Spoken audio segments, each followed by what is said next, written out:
এই যে ওয়াকফ amendment bill বা ওয়াকফ অ্যামেন্ডমেন্ট অ্যাক্ট, সেখানে স্বচ্ছতা এবং জবাবদিহিতার জন্য ডিজিটালাইজেশনের ব্যবস্থা করা হচ্ছে, তার মানে তো বিষয়টা আরো স্বচ্ছ হচ্ছে।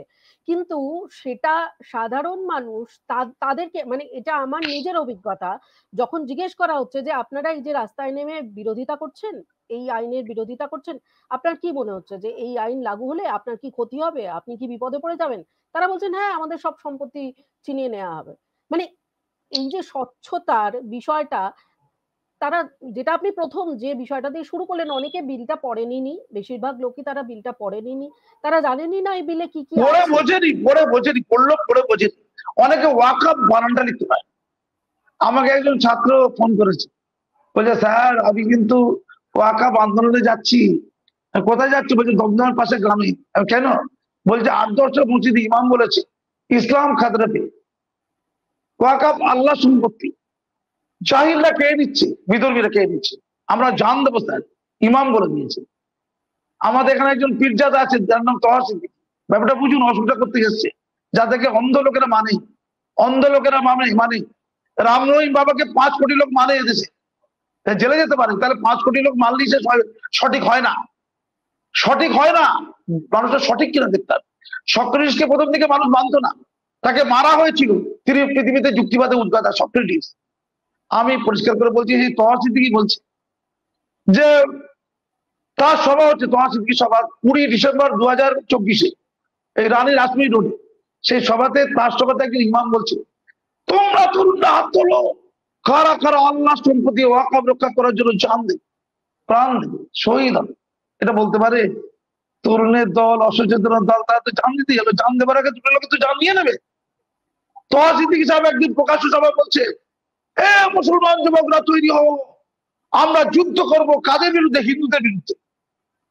মাননীয় তাকে ডান দিকে নিয়ে এই কদিন আগে 16ই এপ্রিল নেতাজি ইন্ডোর স্টেডিয়ামে সভা করলেন, সেই তহা সিদ্দিকীর পাশে।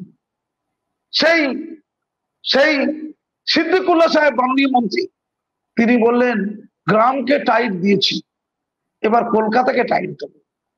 তার সহচররা কলকাতা যখন স্তব্ধ করে দিয়েছিল, গেরুয়া পতাকা গাড়ি থেকে 240 বার থেকে নামাতে বাধ্য করেছিল। মাননীয় চুপ ছিলেন কটা ভোটের জন্য, তো উনি কলকাতায় এখন টাইট দিতে পারেন, শামসেরগঞ্জকে টাইট দিয়েছে। যেদিন পার্ক সার্কাসে এই মিছিল বেরোলো, সেই মিছিলের যে ছবি আমাদের চোখে ধরা পড়েছে, পার্ক সার্কাস তো কলকাতার মধ্যে, আর গ্রামে যা যা হচ্ছে, এখন জেলায় যা যা হচ্ছে, সেই ছবিও তো আমরা দেখতে পাচ্ছি, আমাদের কাছে আসছে।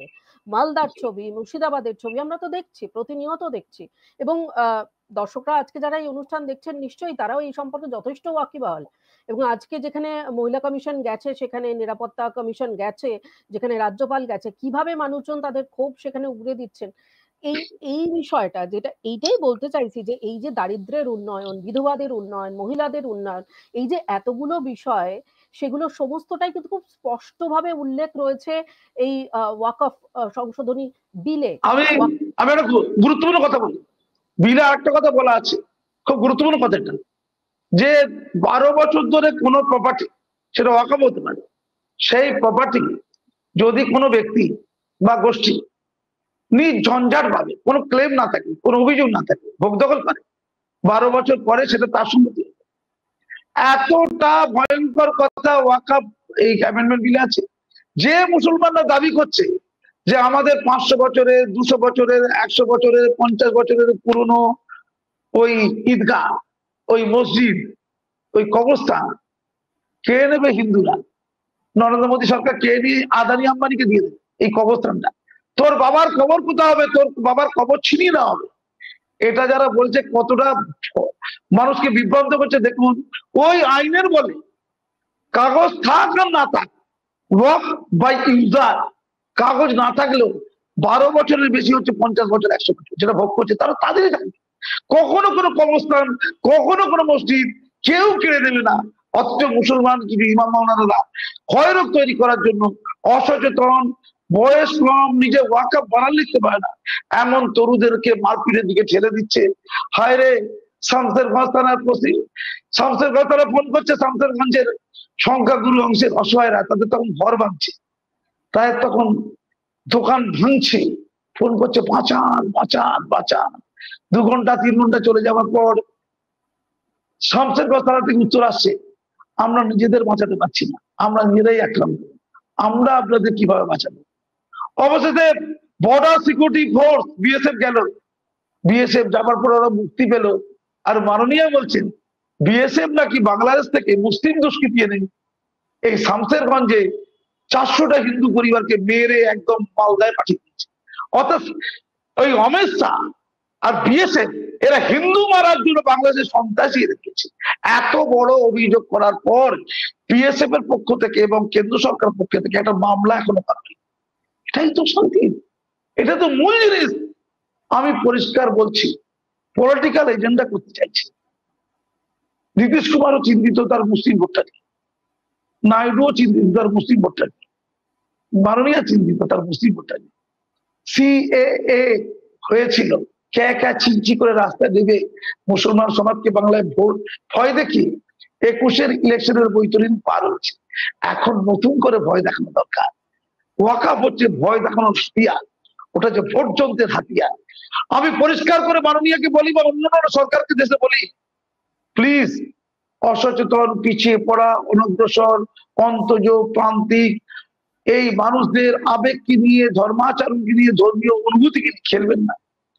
ওদের মৃত্যুর দিকে ঠেলে দেবেন না, ওদের দ্বারা অন্য লোকের ক্ষতি করবেন না। যারা ভাঙড়েতে ওই পুলিশের বাইক পোড়াচ্ছিল, পশ্চিমবঙ্গ সরকারের পুলিশ যারা শামসেরগঞ্জে লুকিয়ে পড়েছে, সেই পুলিশরা কি দোষ করলো? আমার মুসলমান ভাইয়েরা, ইমাম মৌলানার ভাইয়েরা কি এমন উস্কানি দিল যে মুসলমান সমাজের তরুণ সমাজ আমাদের ট্যাক্সের পয়সায় তৈরি ওই বাইক গুলোকে চলতে সাহায্য করেছে? পুলিশের বাইক এর উত্তর কার কাছে আছে? আমি মনে করি মূল অসুখ ধরা দরকার এই ছোট্ট ছোট্ট বাচ্চাদের না, যে লোকেরা পেছন থেকে উস্কানি দিয়ে এই আগুন জ্বালাচ্ছে।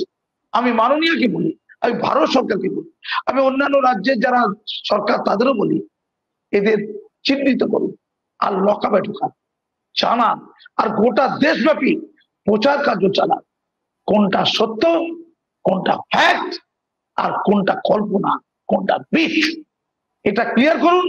ওয়াকাফ সংস্কার দরকার ছিল, ৭৭ বছর ধরে ওয়াকাফ লুট হয়ে যাচ্ছে। ইতিমধ্যে বিপুল পরিমাণ ওয়াকাফ সম্পত্তি হাতছাড়া হয়ে গেছে, লুটে গেছে ইতিমধ্যে। বাকিরা যেটা বেঁচে আছে তার মধ্যে যেটা ওয়াকাফ নয়, কিছু কিছু জায়গা ওয়াকাফ বোর্ড গায়ের জোরে বলেছে, তার 40 ধারাকে কাজে লাগিয়ে আর্টিকেল 40 যেটাকে তারা ওয়াকাফ বলবে সেটাই ওয়াকাফ। অনেক গ্রামকে গ্রাম উজাড় হয়ে গেছে, সেটা ওয়াকাফ। সেখানকার মানুষ কাঁদছে। প্রকৃত ওয়াকাফ গুলোকে বাঁচানোর চেষ্টা নেই, বলছে রাজভবন ওয়াকাফ, ইডেন গার্ডেন ওয়াকাফ, সব ওয়াকাফ। আরে ওটা ওয়াকাফ যখন হাতছাড়া, তখন তোরা কি করছিস?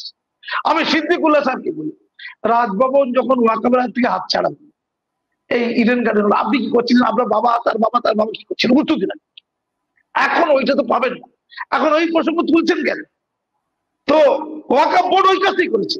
বেশ কিছু জায়গা কল্যাণ ব্যানার্জি একবার বলছিল, কোন জায়গা যদি দিনের পর দিন নামাজ পড়া হয়, মানে পারমিতা ম্যাডাম আপনার বাড়িতে আমি আমার দলবল নিয়ে গিয়ে দিনের পর দিন নামাজ পড়লাম, তাহলে ওই আপনার বাড়িটা আমার ওয়াকাফ, আপনার বাড়ি ওয়াকাফ হয়ে যাবে। তো আপনি কি চা খেতে আমাকে বাড়িতে ডাকবেন? আগে বলছি ভয় ডাকবেন না, আমার তো আপনার বাড়ি থেকে চা খাওয়ার ইচ্ছে।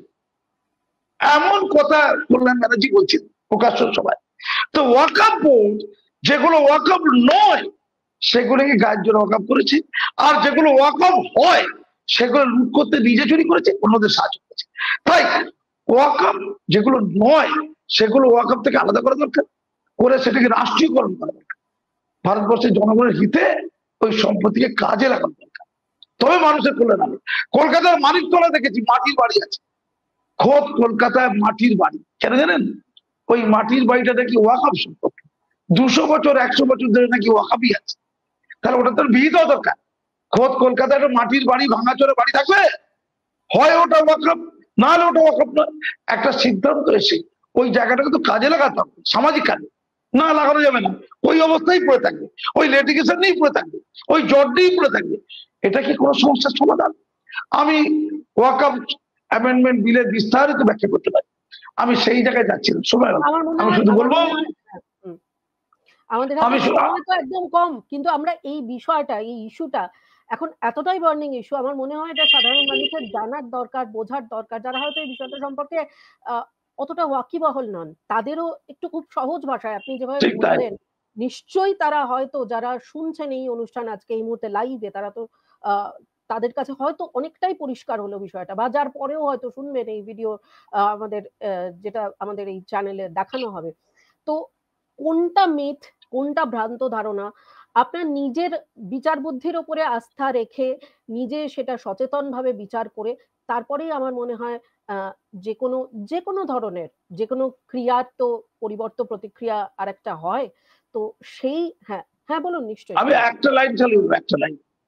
খুব দুঃখের কি জানেন, হায় রে মুসলমান সমাজ, হায় রে, পৃথিবীর সর্বত্র লাঞ্ছিত হচ্ছে, অত্যাচারিত হচ্ছে। কেন? বুঝতে হবে কেন। এত সহিষ্ণুতার অভাব, এত বোধের চিন্তনের অভাব। যে ধর্মের সাথে শান্তি শব্দটা যুক্ত, শুধু অশান্তি অশান্তি আর অশান্তি। শামসেরগঞ্জে তো মুসলমানদের যাওয়া উচিত ছিল, তারা তো পাপ করেছে। আমি গতকালকে রাজ্যপালের সাথে আমার যাওয়া প্ল্যান হয়েছে, রাজ্যপালের সাথে, মাননীয় রাজ্যপালের সাথে, কোনো কারণে যাওয়া উচিত। আমি গোটা রাজ্যের মুসলমান বিভিন্ন সংগঠন ইমাম ওনাদের কাছে দাবি করছি, আপনাদের চ্যানেল মাধ্যমে, আপনারা শামসেরগঞ্জে সুতিতে যান, জলঙ্গিতে যান, ধুলিয়ানে যান। সেই সংখ্যাগুরু অংশের সংখ্যালঘুদের অত্যাচারের সংখ্যাগুরুরা পালাচ্ছে নদী দিয়ে। এই ঘটনা ভূভারতে কেন গোটা বিশ্বে পাওয়া যাবে যাই না। ওরা সহিষ্ণুতা দেখাচ্ছে, আপনি ওদের কাছে ক্ষমা চান, ওদের পুনর্বাসন বন্দোবস্ত করুন। আর বলে রাখি, কারা এই গন্ডগোলটা লাগাচ্ছে জানেন? খুব ইন্টারেস্টিং কথা বলছে। যারা এতদিন ধরে মুসলমানদের যে অংশটা, যে মধুখা অংশটা, যে এগিয়ে থাকা অংশটা, যে নেতা অংশটা, মাথা অংশটা এতদিন ধরে ওয়াকাফ চুরি করে খাচ্ছিল, তাদের বাড়া ভাতে ছাই পড়ে গেল। তারা অসচেতন মুসলমানদের ইমাম ওনাদের মাধ্যমে খেপিয়ে দিয়ে তাদের ভেস্টেড ইন্টারেস্ট সুরক্ষিত করার জন্য এই দাঙ্গা বাঁধাচ্ছে। আমি পরিষ্কার করে কেন্দ্রীয় গোয়েন্দা বাহিনীকে বলছি, আপনারা নজর রাখুন। পশ্চিমবঙ্গ সরকারকে বলছি, ল অ্যান্ড অর্ডার চূড়ান্ত ক্ষতি হয়ে যাবে। আসুন, আপনার সময় যারা লুট করেছে তাদেরকে জেলে ঢোকা, আপনার নেতা মন্ত্রীকে আপনি কবে জেলে ঢোকাবেন? আর মুসলমানদের যারা লাফালাফি করছে তাদের বলি, মুসলমান সমাজের নেতা মন্ত্রী যারা লুট করে খেল হাজার হাজার কোটি টাকার ওয়াকাফ সম্পত্তি, তারা আপনাদের প্রিয় পাত্র হলো।